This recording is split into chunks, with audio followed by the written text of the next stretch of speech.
ছয় সন থেকে আমরা আগে আসছিলাম, আওয়ামী লীগ ছিল 17 বছর।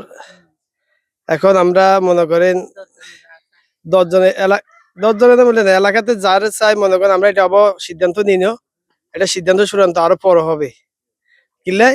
এখনো নির্বাচনের পরিস্থিতি আবার ভয়াবহ এই গতিকে যাই, ভালো যারা করে তারা দেবো এলাকার জন্য। এই মহল্লাতে তো হিন্দু ভোটার বেশি না?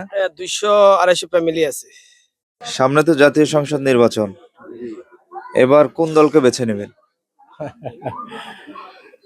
কোন দলকে বেছে নেবো তো সুযোগ সুবিধা বাছে নিতে হবে, কথা বুঝুন না, খেলাকে আপাতত বাঁচলেই বলি। আমি তো ওনাদের এটাতে এক পর্যন্ত আমারও একটা বিবেকের ধরে দেখি, এটা আরো গণায় আসলে আল্লাহর রহমতে কোন দিকে মন ভালো মনে অন্তরে জাগে এই খেলা আছে।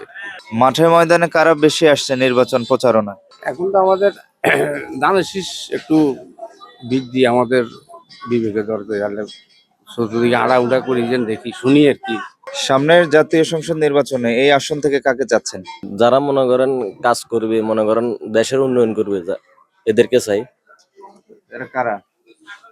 এরা যে এখন বর্তমানে মনে করেন হানান মাসুদ কাজ করে, হানান মাসুদ মনে করেন এখন দেশের কাজ করছে। আমরা প্রতিনিধি তাকে চাই যারা মনে করেন দেশের উন্নয়ন করবে, তাকে যারা মনে করেন এখন আমাদের দেশে থাকার রাজনীতি করার যে থাকতেছি, যে নদী ব্লক করতেছে, আমরা তার গুণ গাইতে হইব। আমরা সাধারণ নাগরিক এটাই চাইতেছি। আপনি কোনটা চান? আমি আব্দুল হান্নান মাসুদ ভাইকে চাই। ওনার দলের নাম কি? শাপলা, এনসিপি। এনসিপি নাগরিক, মার্কা? শাপলা মার্কা। সামনের নির্বাচনে ভোট কোন দিকে যাবে আপনার? আমার কোন দিকে যেতে কইতে আমার এখন মুরব্বী, সামনে তো নির্বাচন, এবার ভোট কোন দিকে যাবে? কোন দিকে যাবে এখন ভোট আসলে না করতে পারবো, দশের মধ্যে যে করে করতেছে এরকম। ভাই কোনটা চাচ্ছেন? আমি আব্দুল হান্নান বড্ডু।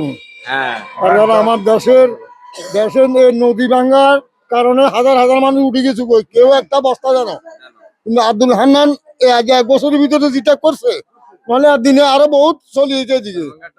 আমরা আব্দুল হান্নান বড্ডু। ওনার দলের নাম কি আর মার্কা কি?